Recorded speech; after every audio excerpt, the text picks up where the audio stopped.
Hey, welcome to Tricksaw. Today we'll be discussing the concept of one-dimensional kinematics. So what is kinematics? Well, it's the study of motion of objects without the consideration of forces or anything causing said motion. So in the field of kinematics, there are two types of quantities. There are scalar quantities and there are vector quantities. So to start off, what is a scalar quantity? Well, it's anything that contains only a magnitude. So for example, this would be a distance or a speed. Both of these concepts only have a magnitude, however long the distance is or however high the speed is. On the other hand, a vector quantity contains a magnitude and a direction. Examples of these would be a displacement or a velocity. A displacement is kind of like a distance, but with direction. And the same thing with velocity. Velocity is a speed, but with a direction. So these four concepts are basically all you need to know when solving for any kinematics question. The other thing you need to know is time. So these five concepts will be all you need to know in order to solve any kinematics question.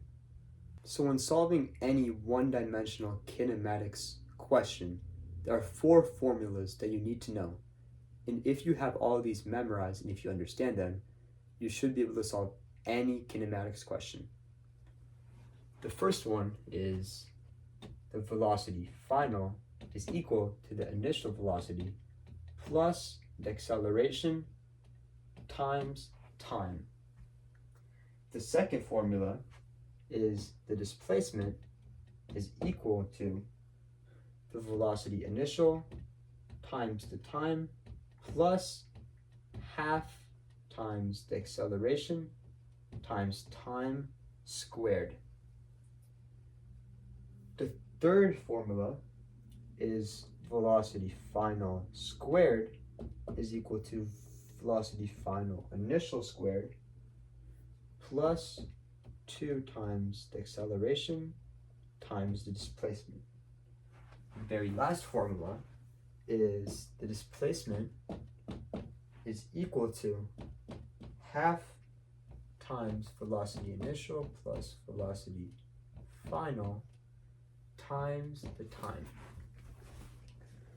So some of these formulas may sound a bit complex, but I promise you, if you understand them and if you utilize these formulas, then you should be able to solve any kinematics question, because all of them will fall under the format of one of these formulas. And if you know some variables, you can solve for others. Now let's do a practice problem to sharpen our understanding of kinematics and practice using the formulas. So our question is, a speedboat increases in speed uniformly from 20 meters per second to 30 meters per second in a distance of 200 meters. Find A, the magnitude of its acceleration, and B, the time it takes the boat to travel this distance. So note that this is a two-part question. So let's first start on part A. What are we trying to find? So we're trying to find acceleration. So let's write over here, A equals question mark, A for acceleration. And an important step to do when solving any physics question like this is to write out what you already know. And in this scenario, what do we already know? Well, we know the initial velocity, which is 20 meters per second. Also, we know the final velocity, which is 30 meters per second. And we know the displacement is 200 meters.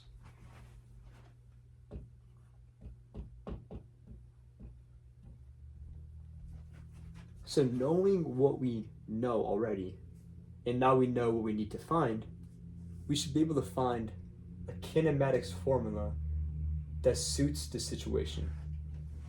And if we look through our four kinematic formulas, one should pop out to us that will be useful for the solution. The one we should use is final velocity squared is equal to initial velocity squared plus 2 acceleration displacement. So we already know the final velocity, the initial velocity, and the displacement, which leaves the acceleration as the only variable we don't know. So we should be able to solve this equation. So let's plug in the values we know. We're going to have 30 squared is equal to 20 squared plus 2a times 200. And if we solve, we get 900 is equal to 400 plus 400a, or 400a is equal to 500, or a is equal to 5/4, or 1.25. So now we can write up here the acceleration, the magnitude of the acceleration is 1.25. Let's move on to part B now. So part B, we're looking for the time. Time equals what? Well, let's find what kinematics formula helps us solve this situation. Well, the one that pops out is the displacement is equal to half times the velocity initial versus the final velocity times the time. And again, let's plug in our values. So displacement is 200, and it's equal to half times 20 plus 30 times t. So again, solving, we get 200 is equal to half 50 t, or 200 is equal to 25t, which means t is equal to 8. And it's also important to write units whenever we're solving a physics problem. Because we're going in meters per second, it means t is 8 seconds. And our acceleration is 1.25 meters per second squared. So there you have it. We can solve a kinematics question by using two different kinematics equations. And these formulas are essential to solving any kinematics equation, and you need to know them. Kinematics is a great introduction to physics. It's also likely one of the first concepts you'll discuss in your physics class, but it's important to firmly understand because it likely will appear on the AP test. Another thing to watch out for is to make sure when using these formulas that your units make sense and that they're the correct amount. For example, you want to make sure if the question is specified the metric system, you want to use the metric system and not the standard system. And also make sure all your units are properly converted, because units are very important in physics. Thank you for watching, and as always, if you have any questions or concepts you'd like me to discuss, just leave a comment down below. Thank you.